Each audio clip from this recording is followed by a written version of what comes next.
আসসালামু আলাইকুম। শুভ সকাল। আপনাদের ভাইয়ার প্রত্যেক দিন সকালে উঠে একটা কাজই করতে হয়, সেটা হচ্ছে আম কুড়ানো। আর আমার প্রত্যেক দিন একটা কাজ করতে হয়, সেটা হচ্ছে সকালের নাস্তা বানানো, খাবার রেডি করা। এই যে নাস্তা বানাচ্ছি, খাবার রেডি করতেছি। শুধু নাস্তাই করব, আমাকে একটু ফ্রেশ হতে হবে না? এর ফাঁকে আমি একটু ব্রাশ করে ফ্রেশ হয়ে নিলাম। ফ্রেশ হয়ে এই যে নাস্তা করতে বসে গেছি আমরা দুইজনে। আর বাইরে খুব বৃষ্টি হচ্ছিল। আজকের ওয়েদারটা খুবই সুন্দর। আর এই বৃষ্টির দিনে একদম গরম গরম খিচুড়ি আরও মজা, সেই স্বাদ। খাওয়া শেষ করে আপনার ভাইয়া চলে যাচ্ছে, আর সারাদিন তার সঙ্গে দেখা হবে।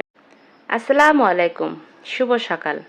আপনাদের ভাইয়ার প্রত্যেক দিন সকালে উঠে একটা কাজই করতে হয়, সেটা হচ্ছে আম কুড়ানো।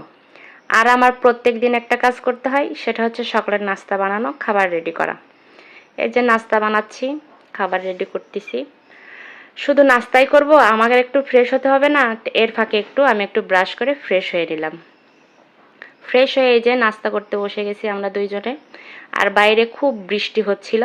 আজকের ওয়েদারটা খুবই সুন্দর। আর এই বৃষ্টির দিনে একদম গরম গরম খিচুড়ি আরও মজা, সেই স্বাদ। খাওয়া শেষ করে আপনার ভাইয়া চলে যাচ্ছে, আর সারাদিন তার সঙ্গে দেখা হবে।